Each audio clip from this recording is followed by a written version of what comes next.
food, without firewood, and almost without hope. Families ate wallpaper paste and sawdust. Women prowled basements for corpses to eat, and there were rumors that gangs of men who had turned cannibal went out at night to hunt for victims in alleys. Germans rained down incendiary bombs on the roofs and strafed the squares and avenues during nightly air raids. Adolf Hitler had demanded that the city and all its inhabitants be utterly destroyed. Secret Directive Number 1A 1601/41. The Führer has decided to erase the city of Leningrad from the face of the earth. I have no interest in the further existence of this large population point after the defeat of Soviet Russia. German High Command felt it would be too costly to feed all the prisoners of Leningrad if they were captured, and Hitler considered the Russian Slavs, like the Jews, to be an inferior race, fit only for slavery or extermination. His vision was to make room to live for his Aryan cohorts. Russia would become breadbasket, oil field, and Teutonic playground in the thrilling gymnastic future of the triumphant Nazi Reich. In New York, on June 3rd, the microfilm was unspooled and stretched across an illuminated table. Men inspected it with magnifying glasses. Contained on the film was not peculiarly the plans for some technological secret, a submarine or the atomic bomb. It was not some fragment of Enigma code or unscrambled German battle order. Instead, the microfilm contained 252 pages of the musical score for the Seventh Symphony of a nervous Russian composer named Dmitri Shostakovich. Its codes and symbols would be translated by an orchestra of more than 100 and would be broadcast to millions sitting by their radios. But we are still arguing today about what secret messages the piece contains, what cries for help. The score included few words, a few typical performance directions in Italian, as was the tradition, and on the first page an inscription in Russian, dedicated to the city of Leningrad. For this reason, it was called the Leningrad Symphony.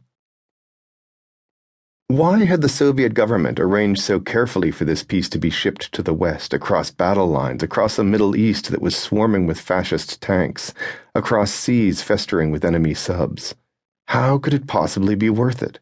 And who was the composer of this desperately sought-after score? Dmitri Shostakovich spent the first several months of the Siege of Leningrad trapped in that city under fire, writing much of his Seventh Symphony in breaks between air raids. He had first announced that he was working on the piece over the radio in September 1941, just a few weeks after the Germans had started shelling the city. He had explained his intentions to an audience of thousands. The day of his radio broadcast, Shostakovich almost missed his appointment to speak on the air. As he was walking through the streets of the city, the Germans started their daily assault. Sirens howled. An urgent voice barked over the loudspeakers, "This is the local defense headquarters. Air raid! Air raid!" Shostakovich scampered to a bomb shelter. Planes roared over the city's spires and canals. Explosions echoed through the classical avenues.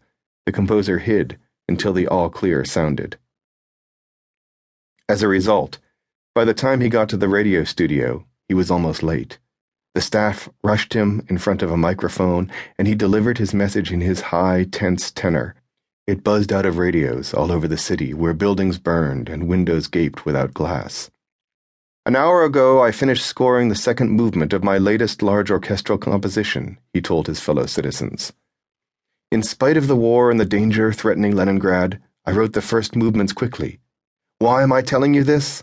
I'm telling you this so that the people of Leningrad listening to me will know that life goes on in our city. Leningrad is my country. It is my native city and my home. Many thousands of other people from Leningrad know this same feeling of infinite love for our native town, for its wonderful, spacious streets, its incomparably beautiful squares and buildings.